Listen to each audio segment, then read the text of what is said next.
Assalamualaikum warahmatullahi wabarakatuh. Salam sejahtera untuk kita semua. Saat ini saya berada di PKBM Tunas Karya Bangsa. Ini di wilayah Kelapa Gading, Jakarta Utara. Di sini saya akan melakukan pengawasan terkait dengan pelaksanaan ANBK Paket A atau jenjang sekolah dasar. Nah, seperti apa? Ikuti terus dalam video ini. Tapi sebelumnya jangan lupa untuk di like, share, comment, and subscribe.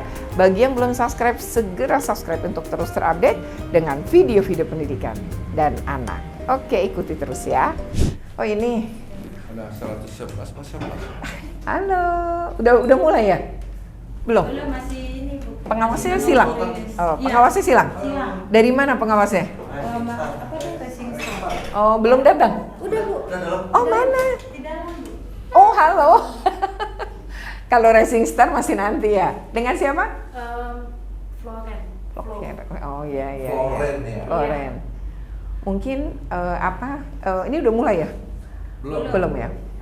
Mungkin Ibu Floren boleh nggak kesini sedikit biar nggak, karena seharusnya kan saya nggak boleh masuk ya. Karena belum mulai. Nggak apa-apa nih. Nggak apa-apa. Belum. Nanti dikira ketentuan Kemendikbudnya begitu. Ini kelas 1 nih. Ini ya. Jadi sekarang sudah kelas 6 ya, mau ANBK ya? Kelas 5 ya? Iya kan ANBK kelas 5 ya? Sukses ya. Oke. Ibu berarti mau ngobrol sama Ibu nih sebentar. Ibu berarti pengawas silang ya? Oke, dari PKBM Racing Star ya, RIS ya. Kemarin sudah pengawasan, ini hari kedua. Iya. Kemarin berjalan lancar? Berjalan lancar sih. Nggak ada gangguan ya secara Nggak ada, teknis ya? Secara teknis beliau jawab lancar, soalnya juga munculnya tuh. Lancar. Dan anaknya juga tenang ya dan Iya. jawab ya, walaupun sendiri ya. Iya. Oke. Jadi udah oke ya dari kemarin ya, dan ini hari kedua ya. Hari kedua nih apa sekarang?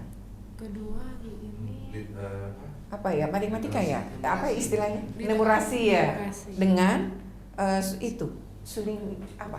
survei lingkungan belajarnya ya? Ya, Sulinjar ya, dua itu ya. Udah siap? Udah siap belum?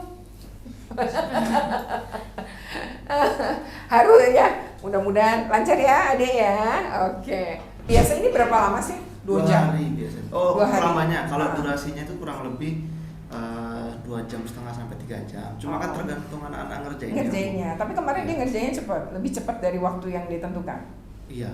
Oke. Kemarin kurang lebih 2 jam, lebih sedikit udah selesai. Udah berarti lancar ya. Iya. Semoga hari ini juga lancar ya. Iya, Oke, amin. Kasih. Baik. Ya ini tadi saya sudah keliling ya ngelihat tempat ruangan ujian, terus memastikan tanda-tanda ujian sebagaimana dalam ketentuan yang diatur oleh pemerintah, dan udah disiapin nih semuanya ternyata ya, misalnya harap tenang, terus bagaimana terkait dengan tata tertib dan lain-lain itu sudah dipersiapkan. Dan kita akan ngobrol nih ya dengan Kepala PKBM dari Tunas Karya Bangsa dengan Bapak Mulyadi. Nah sekarang kita mau tanya nih Pak, gimana sih persiapan ujian ANBK-nya jenjang SD-nya ya, paket A di PKBM ini Pak? Apa yang sebenarnya udah dipersiapkan? Terus pesertanya 1 orang ya, kelas berapa itu? Kelas 5. Kelas 5. Oke, gimana Pak? Ceritain Pak persiapannya. Baik Bu, sebenarnya NBK ini bukanlah suatu kegiatan yang baru. Sudah kita lakukan dah cukup lama sesuai arahan ketentuan dari pemerintah, dari Kementerian Pendidikan dan Kebudayaan. Cuma dinamika saat ini cukup mencari perhatian yang cukup serius Bu. Oke. Nah kenapa? Di dalam data kita ini semakin hari itu bukan semakin bertambah, tapi semakin berkurang. Oh, kalau membandingkan misalnya 3 tahun terakhir, Iya. 2021 berapa tuh? 21-22 itu cukup lumayan banyak siswa kita yang ikut ujian, apalagi Ada yang di atas 10. lebih. Malah di atas, 20-30 gitu? Kalau untuk di paket A ini dulu ada sekitar ada 10 orangan lah. Oke, untuk yang 2022-2023. Oke. Nah sekarang Nah. 2023-2024 Turun. Turunnya menjadi 1. Nah, sebenarnya begini, ini juga suatu hal yang menarik buat kita semua sebagai satuan pendidikan.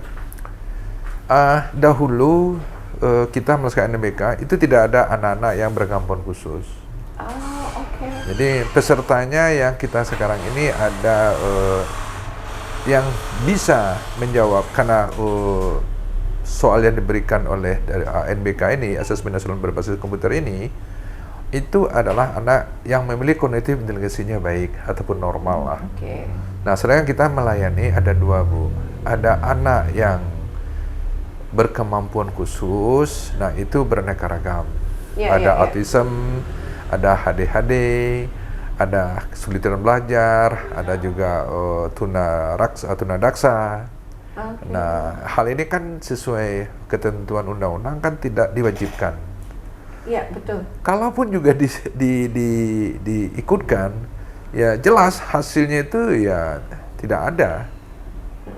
Nah, daripada diikutkan juga, contoh siswa kami yang namanya Maharani. Maharani itu memang kalau di kelompok belajar di kelas 5.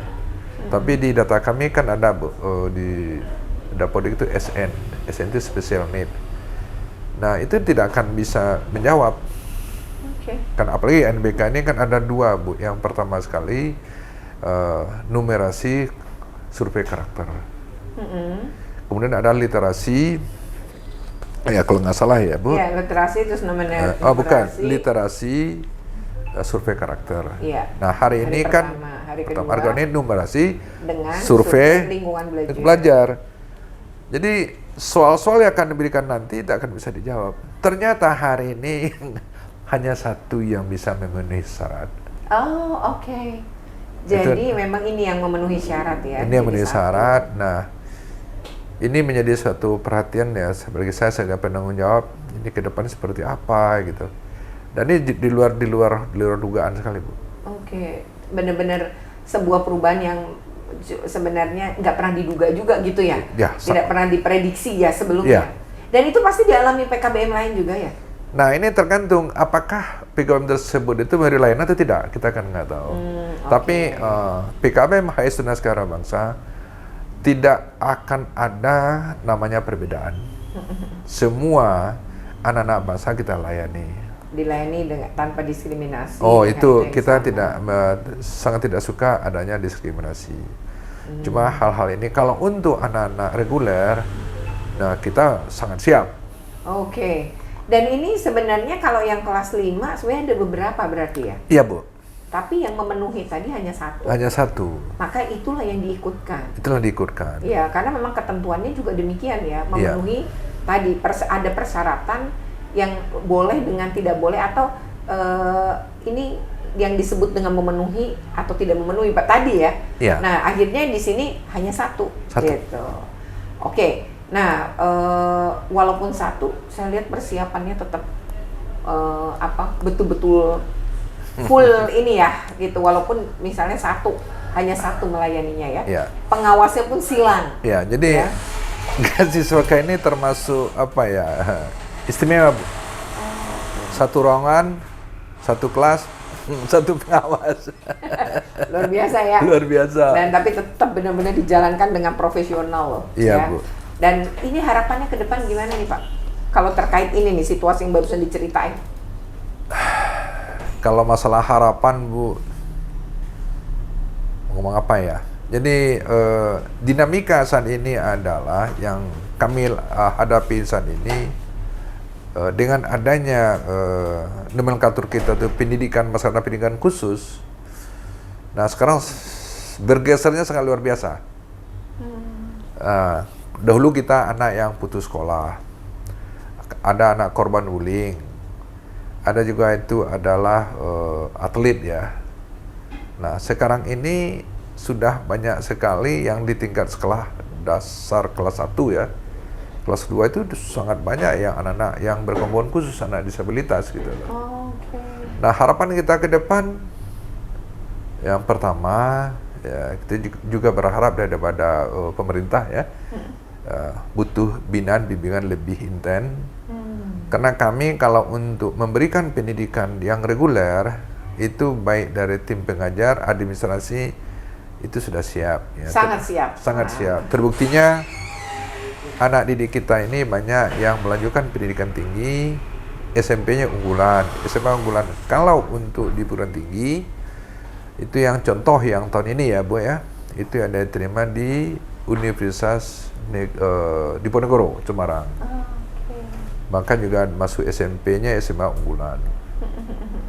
Nah, yang harapan kita yang berikutnya lagi adalah karena punya persoalan, ya ada pihak dari baik pemerintah daerah, pusat untuk memberikan bimbingan agar guru-guru kita ini betul siap untuk memberikan layanan yang terbaik. Kenapa? Ini ada Terutama untuk yang inklusi. yes. Ya paling kita ini visinya sangat sederhana Bu, tapi implementasi sangat berat. Itu adalah mewujudkan peserta didik yang berakhlakkan mulia, bermutu, bermartabat, dan berkelanjutan untuk menghadapi zaman 4.0 terglobalisasi. Yeah. Nah, dari 4 indikator ini, kan dibutuhkan bagaimana siswa bermutu kalau tidak dukung guru yang berkompeten. Yeah. Nah, ini jadi persoalan. Tapi karena ini adalah suatu tantangan, tetap dihadapi. Dan tetap belajar untuk siap ya. Harus siap. Kenapa? Karena yang datang ke sini itu dia katanya, wah Pak Mul tuh bisa, ini sekolahnya bagus. Ya kita katakan, alhamdulillah Bu, untuk hari ini kita sudah ada menyediakan psikolog. Oh, ada psikolog ya? Ya, jadi insya Allah mungkin di dalam beberapa minggu ke depan sudah ada itu terapis. Wah, jadi sekolah sekaligus ada terapis ya? Iya, karena gini Bu, Pendidikannya ini bisa sedikit terapis. menyimpang Bu ya dari perihal ANBK ini. Tidak semua anak autism itu tidak memiliki kemampuan tentang masalah kognitif inteligensi. Iya. Tapi ada juga yang kebetulan yang kita saat ini itu yang banyak yang bermasalah itu emosional ya. Dia teriak-teriak, dia lari-lari ke sana sini, dia menangis, Tantrum, dia tantrum, terus aktifnya nih ya, apalagi yang adik-adik. hiperaktif ya. Ya dia adik-adik itu pasti dia hiperaktif. Tentu penanganannya kan akan berbeda. Betul Bu. Dan karena jumlahnya tidak banyak dalam satu kelas, penanganannya tentu menjadi lebih baik ya. Ya, jadi Dibandingkan ya. hasil dari pengkajian, hasil analisis bagaimana memberikan pelayanan yang bermutu, ya, yang Terhadap anak-anak istimewa terhadap ini. Nah, atau jadi memang berkebutuhan jumlahnya dibatasi. khusus ini. Oke. Nggak bisa, itu maksimal 5 tadi ya dalam Empat. satu kelas. Empat. Malah 4 ya. 4. Dengan 4 dengan satu guru tadi ya. Ya, Oke. itu dengan satu karakter. Dengan satu karakter. Ya. Karena berbeda-beda karakter tadi, berbeda-beda kondisi, dan Ya. itu guru harus mau nggak mau, siap nggak siap, dia tetap harus ngelayanin ya. Ya, tapi kami setelah melakukan itu bimbingan teknis, bagaimana cara memberikan pengajaran kepada anak-anak yang istimewa ini, Bu. Iya, iya. Ya, kemarin kami lakukan di Hotel Belerung. Iya, salah satunya tadi ya, ada psikolog ya, setidaknya Ada. Itu dalam layanan, jadi ada terapi yang ya mengerti kondisi anak-anak ini ya, secara psikologi tadi ya. Betul Bu, jadi teknisnya begini, ada anak-anak ini belum bisa diberikan tentang akademik. Oke. Jadi kita mendidik behaviornya itu bagaimana sikap karakter individunya itu yang baik. Mereka punya kemandirian misalnya, paling nggak Kemandirian, diri sendiri ya. nah, itu harus melalui satu terapi. Betul. Nah, Dan untuk anak-anak ini emang targetnya bukan akademik akhirnya. bukan, kita akan fokus nanti kepada bakat dan minat anak itu sendiri. Ya, karena semua anak dengan kekurangan pasti punya kelebihan ya. Pasti. Nah, ini yang mau ya. digali Kita dan dikembangkan kan. dan dikembangkan. Jadi kita juga ke depan sepertinya meningkatkan pelayanan terhadap masyarakat, dan sekarang berdasarkan beberapa kami cari data Bu ya, itu anak-anak yang berkemampuan khusus yang telah terlayani baik itu pemerintah dan swasta paling 10% Bu. Sedikit sekali ya. Sangat sedikit Bu. Dan memang ternyata punya dampak, karena saya pernah anak ini Down syndrome, tapi karena tadi ya semangat orang tuanya maupun gurunya dengan tepat melayani dia ini ternyata jago nari. Seiring kemampuan menari dia, ternyata dia itu IQ-nya meningkat Iya, dan ternyata secara wajah dia itu berubah menjadi cantik gitu. Jadi Iya. kan kalau Down syndrome wajah tuh kan sama ya. Ini kemudian terjadi perubahan. Jadi memang ketika pelayanannya tepat, penanganannya tepat, sebenarnya memberi dampak positif sekali ya tumbuh kembangnya bagi anak-anak. dengan betul kebutuhan sekali Bu. khusus. Karena untuk anak-anak yang berkebutuhan khusus ini kita harus PK. Ya, memiliki kepekaan. betul. Kita harus PK. Anak ini bakatnya kemana? Ya.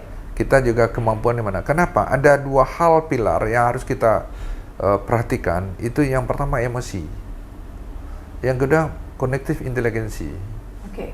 Nah, kadang-kadang di emosinya itu yang bermasalah, tapi kognitif inteligensi tidak apa-apa. Oke. Nah, itu Bu. Jadi kita harus PK hal ini. Kenapa? Sesuai amanah undang-undang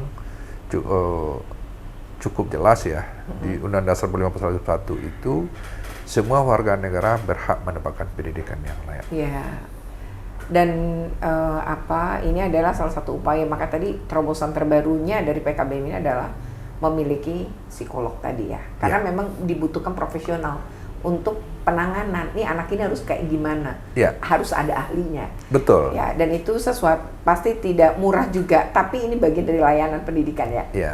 Nah, semoga kedepannya nih lebih terlayani dengan baik, ada peningkatan lebih baik, sehingga kepercayaan masyarakat juga terhadap PKBM Ya. ini juga akan meningkat ya. Nah, semoga obrolan ini pasti juga dihadapi nih, saya yakin oleh banyak PKBM lain. Oh ya. Jangankan itu, sekolah aja, Mas ya, untuk pendidikan inklusi juga memiliki banyak problem, dan ini salah satunya bisa ditanganin ya dengan layanan psikologi tadi. Ini kayaknya Sekarang aja tidak ada lebih. terlalu banyak PKBM punya ini, saya rasa ya Pak. Kita ada 42 orang loh Bu, kaget saya. Berapa? 42 orang. Cukup tinggi ya.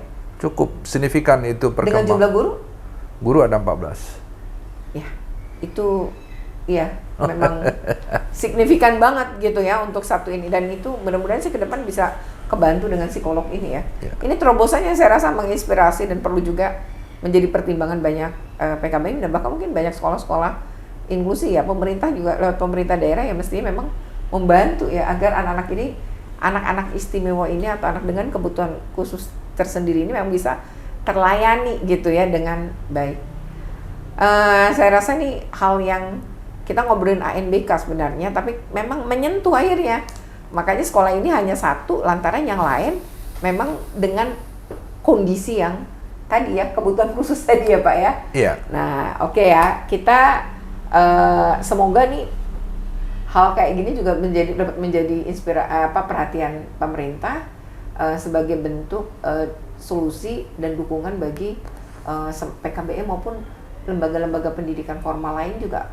Saya yakin yang pendidikan inklusi itu juga banyak problem yang memang harus dibantu tadi, kesiapan sarana prasarana, kesiapan sumber daya manusianya tadi ya, dan untuk PKBM punya psikolog saya rasa ini penting untuk kita apresiasi ya Pak. Terima kasih nih ya, Ya, Bu, atas sama-sama, Bu. obrolan kita. Semoga ini punya manfaat, dan jika bermanfaat jangan lupa untuk di like, share, comment, and subscribe. Bagi yang belum subscribe, segera subscribe untuk terus terupdate dengan video-video pendidikan dan anak. Oke, terima kasih. Wassalamualaikum. Terima kasih Pak Mul. Waalaikumsalam. Terima kasih.